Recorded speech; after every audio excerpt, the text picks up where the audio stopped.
Our McDonnell Douglas flight to the moon takes place sometime in the future, when travel to outer space will be an everyday adventure. Ladies and gentlemen, this is our McDonnell Douglas Spaceport Mission Control. While we're waiting for clearance to board Flight 92, I'll try to get our operations director to explain what's going on. Oh, Mr. Morrow? Yes? Mr. Morrow, could you spare a few minutes to explain mission control to our passengers? Of course, glad to. Welcome aboard, space travelers. The small TV monitors you see are keeping track of various activities here and out in space. The men over here are watching operations on the spaceport itself. We have tracking and traffic control and space mission monitoring. And also, we're receiving pictures from various Earth observation satellites. On the large monitor, you can see your McDonnell Douglas lunar transport. The countdown is in progress and all systems are go. Have a pleasant flight. Thank you, Mr. Morrow. Ladies and gentlemen, please follow me to the boarding area. Ladies and gentlemen, welcome aboard McDonnell Douglas Flight 92. We are now ready for departure. Hostess to captain, passenger cabin is now secured. Welcome aboard, ladies and gentlemen. This is your captain speaking. We're on final countdown now, so I won't be speaking to you again until we're well on our way. T-minus 5, 4, 3, 2, 1, ignition. Earth Control has advised us that we are now clear of traffic. There's no cause for alarm, but by the way, hold on to any loose belongings. And no floating about the cabin, please. Now observe the lower screen, please. We're bringing you a picture of a space commuter bus.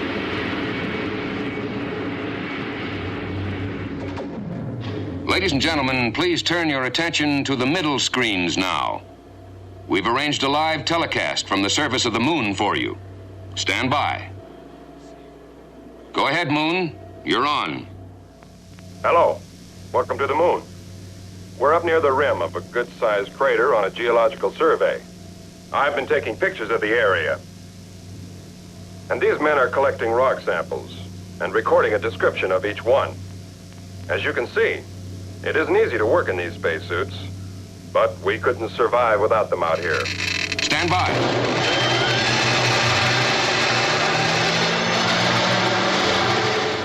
Attention, please. We've just passed through a shower of meteoroids, sometimes called shooting stars. We took a few hits, but we'll make it home all right. As you can see on the lower screen, we're almost back to Earth, and in a few seconds, we will increase power for terminal deceleration. Please remain in your seats until all rockets are shut down. Ladies and gentlemen, we have arrived back at the spaceport, and you may now leave the spacecraft. We're happy to have had you aboard, and we hope you'll fly with us again.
Our mission to Mars takes place sometime in the future when a sightseeing trip to the Red Planet is an everyday adventure. When you enter, please use all 3 aisles. Keep your group together and move as far toward the end as you can.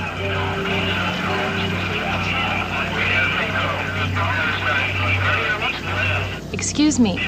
Mr. Johnson, all the passengers for Flight 295 are now in the boarding area. Thank you. Welcome to Mission Control, space travelers. The first part of your trip to Mars today will be directed from this room, and so will your landing when you return to Earth. As you can see on the large screen behind me, we're keeping track of things on one of our many manned space stations now in orbit, while the small screens below show other activities being monitored by Mission Control. I'll have them repeated on the upper screens for you also. SSL, this is instrumentation. Roger. SPO, start port recorders and TV video tape recorders. Will go. Now on the large screen again, you see a scientist aboard the space station at the controls of a large telescope trained on the sun. This kind of solar research was begun back in the early 1970s by the Skylab astronauts. And time-lapse pictures from space like this are revealing new facts about how the sun produces energy, which may help us solve some of our own energy problems on Earth. This is a very interesting part of the station, where special manufacturing processes are carried out under weightless conditions. Here you see a close-up picture of a groove being melted in a stainless steel plate. Done in zero-G conditions, this imparts a quality to the metal we can't get under Earth gravity. Mission Control, this is Spacelab 09er. Stand by for new video on B channel. And now, through an onboard microscope and time-lapse camera, we can see the way crystals form in zero-G. Capcom, this is Spacelab 09er. Request you transmit this recording to Crystallography Lab Huntsville. Over. 09er, this is Capcom. Roger your request. Relay coming up will be via Goldstone. Capcom out. 09er out. These space-grown crystals are so pure that they're going to bring revolutionary advances in electronics, which will benefit every one of us. In fact, they're so... Attention. Clear all channels for possible emergency re-entry. Oh, no, not again. Stand by. Video signal coming in on all channels. Just as I thought. Somehow, this silly bird trips the emergency system every time he comes in. And I think he knows the laugh's on us. Oh, Mr. Johnson, would you show us what it's like for people in zero gravity? That's very interesting. Of course, just a moment. Patch us into Skylab Video Net, please. Roger, Mission Control. Now, there you see how easy it is to get from one place to another. You simply float through the air. That takes some getting used to. But zero-G has other advantages, too. Like this, for example. One man can easily handle heavy pieces of scientific equipment that he couldn't even move under normal gravity. Astronauts quickly adapt to zero-G, but over extended periods, regular exercise is absolutely vital. Here are some off-duty crew members working out in the station gymnasium. This is JSC Medical. MX leads are now being monitored on channel 27. For this exercise period, all ECGs normal. Heart rate, 120 plus. It's fun, but it isn't always as easy as it looks, as you can see.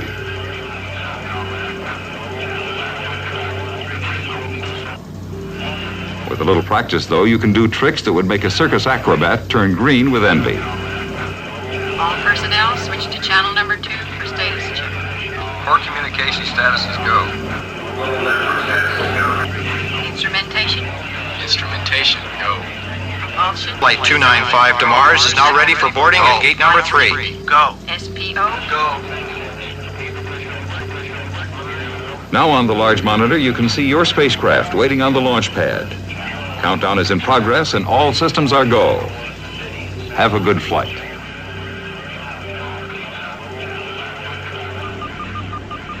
Ladies and gentlemen, welcome aboard our McDonnell Douglas DC-88 Spaceliner for today's mission to Mars.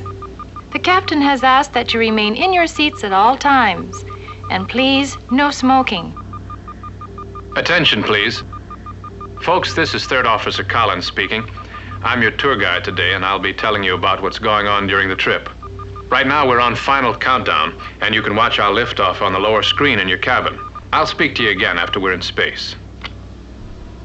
Mission Control, this is Mars 295, ready for departure. 295, roger. Countdown is go at T-minus 5, 4, 3, 2, 1. Ignition.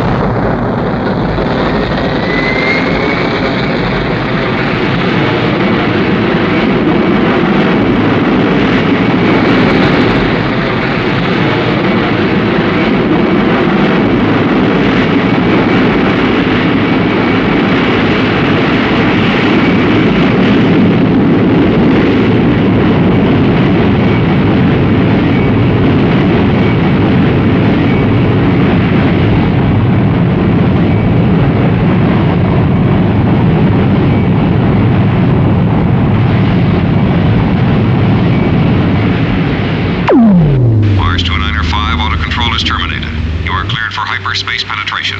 Good luck. 295. Ladies and gentlemen, we've just dropped our booster engines, and in a moment we'll make what we call a hyperspace jump, the new method of space travel which enables us to cover enormous distances in seconds. On the side screens, our ship's computer has drawn a diagram of our solar system, and we'll tip it over and move in closer so you can see where we're going. You'll notice that the orbital velocity of the planets is exaggerated, but as we approach the inner planets, you can see that they move at the proper relative speeds. Earth and Mars are anywhere from 35 million to 240 million miles apart at times, which used to make a trip to Mars pretty tricky. For example, spaceships had to follow a curved path for about 8 months to intercept Mars when it reached a certain spot. It was like having to hit a golf ball in California hard enough and accurately enough to make it go through one particular window of a train arriving in Florida that much later. Today, it's much easier. We simply launch out into space until we reach Mars Acquisition Velocity, or MAV. Then we generate a hyperspace field around us for a short time. When we switch it off, our spacecraft is approaching Mars. Back in the 70s and 80s, this would have seemed like science fiction, but today it's routine, and we... Attention all stations, hyperspace penetration now commencing. Secure all ship operations.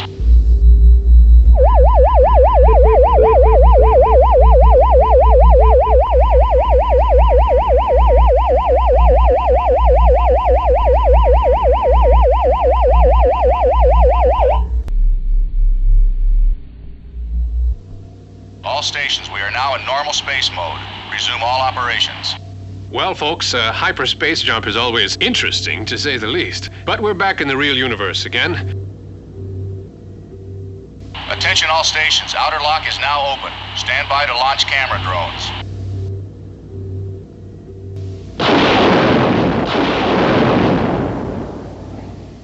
Those small unmanned rocket ships you see leaving us will shortly be sending back television pictures as they fly near the surface, but we'll continue our view from orbit also. Through telescopic lenses, Mars looks even more barren, and there's definitely no sign of it being inhabited. As we know now, some things once thought to exist on Mars turned out to be only illusions, such as the famous Martian canals. But it does have some natural features that are almost as amazing. For example, this gigantic rift in Mars' surface called Mariner Valley. It's over 3,000 miles long, 10 times bigger than the Grand Canyon back home. And for a planet that's only half the size of Earth, that's pretty impressive. This superimposed outline of the United States will give you an idea of its size. Here's a closer view of the section of the rift one of our camera craft is approaching. In a few seconds, we'll have the picture it's sending back, so watch the side screens, please. There's the picture. Our camera ship is down in the rift now. Seen this close, it looks quite Earth-like, but it's hard to get the scale of things. The wall there is almost 4 miles high, and the floor is about 50 miles across at this point. Even those branch canyons you see are 6 or 7 miles wide and go back as much as 100 miles from the main rift. This is no little canal by any means.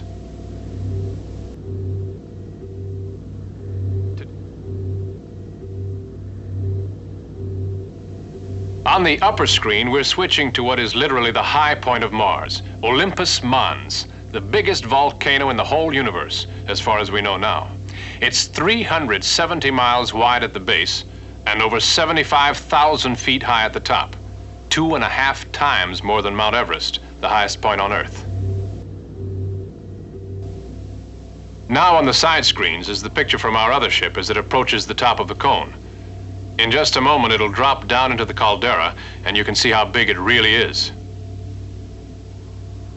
On Earth, the largest calderas are up to 10 miles across, but that's 40 miles to the opposite rim. Olympus appears to be extinct now, but just imagine what it was like when that entire area was a sea of boiling lava.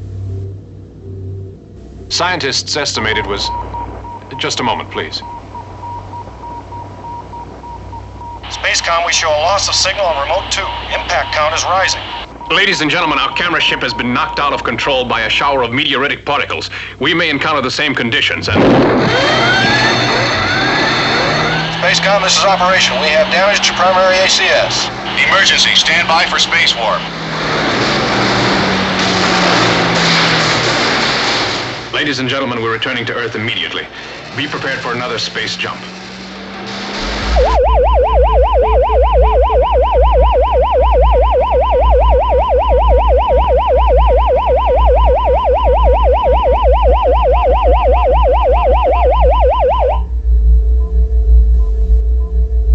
Mission Control, this is Mars 295. We are terminating emergency space warp. Are we cleared straight in? 295, this is Mission Control. Affirmative, your last transmission. You are priority 1 for descent. Auto control is locked on, and we are counting to retro fire. 295. Ladies and gentlemen, as you can see, we'll be on the ground soon. Everything's all right now, but that was a close call. Actually, the chances are 1,000,000 to 1 against meeting another emergency like that, so please fly with us another time. There's a lot more to see on Mars. Now, please stand by for touchdown.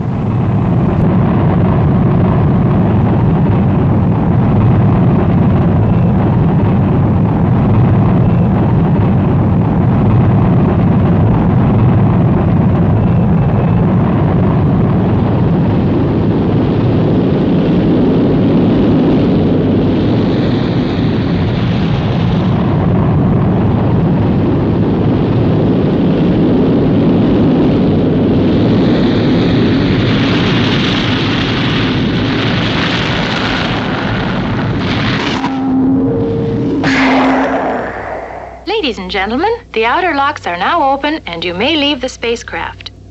Thank you for flying McDonnell Douglas today, and we hope to see you again soon.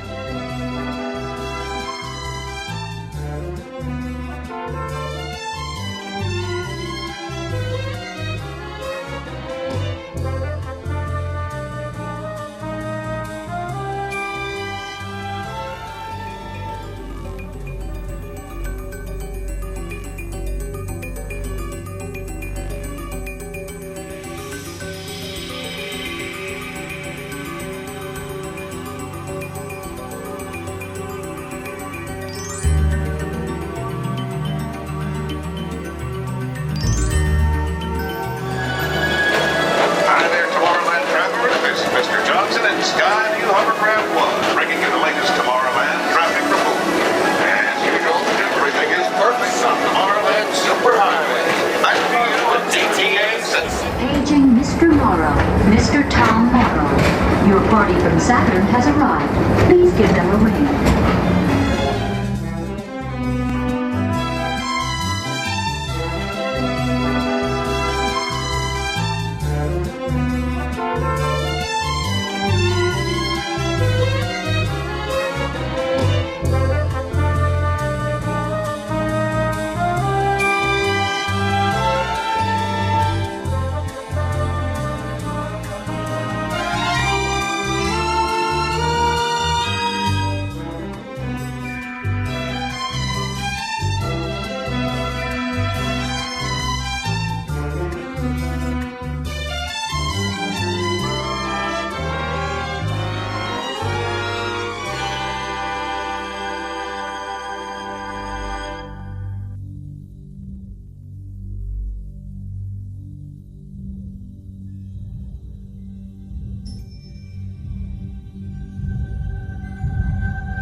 Thank you.